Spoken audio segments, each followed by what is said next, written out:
सांगली मिरज परिसरातील इंजिनिअरिंग आणि MBA कॉलेजच्या शोधात असाल तर ही रील पूर्ण बघा, प्रत्यक्ष येऊन खात्री करा आणि मगच ऍडमिशनचा निर्णय फायनल करा। हे आहे सांगली मिरजेच्या मध्यवर्ती ठिकाणी ऑटोनॉमस NAC A ग्रेड असणारं अंबाबाई तालीम संस्थेचे Sanjay Bhokare group of institute Miraj. इथे MBA, पॉलिटेक्निक, इंजिनिअरिंग मधील 7 ब्रांचेस मधील तुमच्या आवडीच्या ब्रांचच्या प्रवेशासाठी नक्की भेट द्या।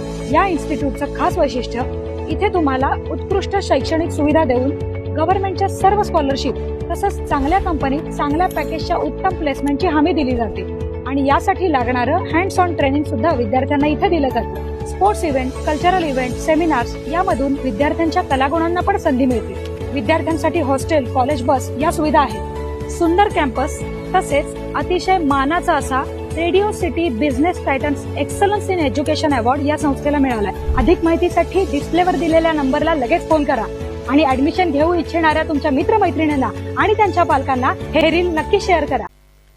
ताज्या बातम्यांसाठी महान करेला सबस्क्राइब करा आणि बेल आयकॉनला क्लिक करा। चंदूर रोड परिसरात 2 ठिकाणी छापे, विनापरवाना मद्याचा साठा, तिघांना अटक। शिवाजीनगर पोलिसांच्या पथकाने जुना चंदूर रोड परिसरात 2 ठिकाणी छापे टाकून विनापरवाना मद्याचा साठा केल्याप्रकरणी तिघांना अटक केली।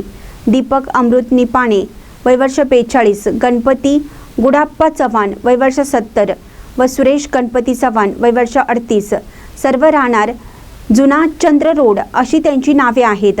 या कारवाईत 30,000 रुपयांचा मद्याचा साठा जप्त करण्यात आला आहे।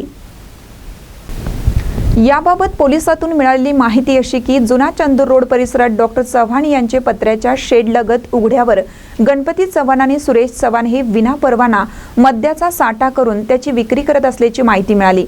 त्यानुसार शिवाजीनगर पोलिसांनी छापा टाकून विविध कंपन्यांच्या देशी दारूच्या बाटल्या, रोख रक्कम, फ्रीज व इतर साहित्य असा 20,710 रुपयांचा मुद्देमाल जप्त करून दोघांना ताब्यात घेतलं। या प्रकरणी पोलीस कॉन्स्टेबल सद्दाम हुसेन गजवर साब सनदी यांनी फिर्याद दिली आहे। तर जुना चंदूर रोड परिसरातच ज्ञानगंगा गल्ली येथे पत्र्याच्या शेडमध्ये दीपक निपाणे हा विनापरवाना मद्याचा साठा करून त्याची खुलेआम विक्री करत असल्याची माहिती मिळाल्यानंतर त्या ठिकाणीही छापा टाकला। त्यावेळी देशी दारूच्या विविध कंपन्यांच्या बाटल्या, एक फ्रीज आणि इतर साहित्य असा 9,260 रुपयांचा मुद्देमाल जप्त करण्यात आला।